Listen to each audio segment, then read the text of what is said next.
Bonjour à tous, on se retrouve pour une nouvelle vidéo d'Ultima Ratio Miniatures.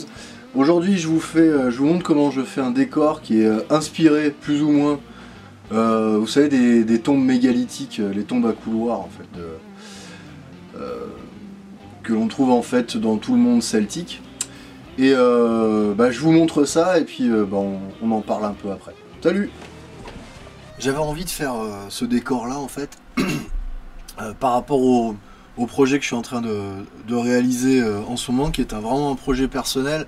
Et au fur et à mesure des vidéos, je vais vous montrer en fait ce que je suis en train de faire et vers où je veux aller, etc. C'est-à-dire qu'en fait, je voudrais créer une sorte d'ambiance celtique, médiéval fantastique, avec tout le merveilleux qui existe autour de ça. Face à des envahisseurs venus de la mer. Donc je suis en train de créer une table pour ça et avec cette ambiance un petit peu particulière, etc. Donc là je suis parti sur ce principe en fait, de faire un petit élément de décor, donc une sorte de tombe à couloir. À la base je réfléchissais en fait dans tout ce processus. Ce qui est intéressant, c'est d'aller voir tout un tas de photos, d'images, etc. De vraiment se construire de se construire son imaginaire et d'aller voir beaucoup de photos. Mais à la limite, ça peut s'appliquer à n'importe quel type de décor. Donc là, en fait, moi j'ai choisi d'utiliser du MDF parce que ça coûte pas très cher et puis c'est facile à découper, j'en ai facilement en accès. Mais enfin bon, après vous pouvez faire ce que vous voulez. Souvent sur les vidéos anglo-saxonnes, on les voit utiliser des trucs en PVC qui se découpent assez bien. Là, c'est pas souvent, c'est pas facile à trouver en Europe, je trouve. Enfin, ça dépend d'où vous habitez, je suppose. Donc le MDF, moi, ça me convient très bien. Si vous le mouillez pas trop, il devrait pas lui arriver trop de bricoles. J'utilise un truc assez fin, ça se fait moins de 5 mm. J'ai du MDF de 1 cm quand je fais des plus grosses tables. Je vous montrerai aussi comment j'ai conçu la table que je suis en train de réaliser là, dans les vidéos qui vont suivre. Ensuite, par-dessus, je mets des plaques de polystyrène, mais c'est du polystyrène pour faire de l'isolation, c'est vraiment du truc tout fin là. Si certains sont intéressés, je peux vous montrer les refs. Ils font pas trop quoi. Et en fait, par-dessus, après, alors je sais pas si on le voit là tout de suite.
J'y mets une espèce de comment dire, de composé en fait à base de plâtre de Paris, de colle à bois, un petit peu d'eau et un petit peu de sable. Et je me suis aperçu que ce truc là était génial parce que ça craquait pas ni rien. Le côté de la colle fait que ça craquait pas. Ça s'étale facilement. Ça demande pas un budget de cinglé. La colle à bois et le plâtre et un peu de sable, enfin voilà, ça vaut rien. Et en plus, on peut le teinter avec de la peinture marron, ce que normalement je fais, mais je suis tombé à court de peinture pas chère marron là. J'achète de la peinture acrylique, voilà, qui coûte rien. Et donc voilà, bon bref. Après, j'utilise des panneaux d'isolation en polystyrène extrudé que je vais tailler pour faire mes petits rochers.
Et ça, en fait, quand vous le basez, en général, la bombe, elle va vous le bouffer. Alors que si, en fait, je le base à l'aérographe en acrylique avec un primer, alors je les achète chez Green Stuff World, c'est du primer noir, en fait, qui se fout à l'aérographe et qui va très bien. Bon, si vous n'avez pas d'aérographe, votre polystyrène, vous pouvez l'enduire de colle ou de cette espèce de composé, et ça va vous permettre de pouvoir bomber sans que le polystyrène fonde. Et puis après, bah, vous le peignez soit au pinceau. Moi, j'utilise beaucoup l'aérographe maintenant quand je fais ça. Je trouve que c'est joli. Mais là aussi, l'aérographe, c'est une grosse courbe d'apprentissage. Enfin, ça vaut vraiment le coup, quoi. Surtout après, si vous avez des grosses armées à peindre, etc., les décors, etc. Là, on me voit... donc j'ai taillé mes espèces de petits rochers, là. Vous voyez, c'est des espèces de pierres plates. Et je les ai pas poncées exprès pour que ça fasse un petit peu brut. Et puis après, on les enduit, etc.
suis dit, voilà, il faut agrémenter ce décor et tout ce qui est petit détail peut avoir son son importance. Et je l'ai soclé sur un socle à part pour pouvoir m'en servir comme peut-être un objectif. Voilà, c'est un élément de décor amovible. En fait, il faut pas hésiter à rajouter tout un tas de petits éléments sur vos décors pour leur donner un petit peu de la vie.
alors sur ce passage-là, j'ai mis donc mon espèce de composé, j'ai foutu un marron, tout un tas de différents marrons que j'aime bien. Faut faire ça un peu au feeling. Et j'utilise en fait un composant que j'ai chopé chez Green Stuff World aussi, qui s'appelle Mud Effect, pour faire en sorte que la boue, une fois que votre peinture a séché, bah, la boue elle est encore... l'aspect reste brillant. J'espère que ça se traduit assez bien.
À la fin de cette vidéo. J'espère que ça vous a intéressé, que ça vous a donné envie de faire du décor. C'est super sympa faire le décor. Peindre de la figurine, c'est chouette. Les sculpter, je vous avouerai que j'adore ça aussi quand même. Mais faire du décor, c'est super satisfaisant parce que à l'œil, vous êtes, ça vous capte. Là en plus, comme j'ai cette thématique qui est un petit peu sur l'hiver, etc. J'ai rajouté la neige artificielle que j'ai chopé aussi chez Green Stuff. Alors ils me payent pas tous ces gens. J'ai cherché tout un tas de flocages qui fassent neige. Celui qui, à mon sens, est le plus sympa, c'est le Snow Flock de chez Green Stuff World. Voilà, merci, à bientôt pour la prochaine. Et posez-moi des questions, mettez-moi des commentaires, etc. Aidez-moi à faire connaître cette chaîne. Et également, à titre de message de fin, sachez que je vais bientôt créer mon site internet. J'ai une page Facebook que je vais lier à mes vidéos dorénavant. Je suis donc peintre, je fais du terrain, du décor, et je suis sculpteur également. Donc n'hésitez pas à me contacter en MP si vous voulez me commander des choses. Je vous fais un devis, etc. Et puis on en cause. Voilà. Merci, bonne fin de journée, éclatez-vous, peignez, sculptez. Salut.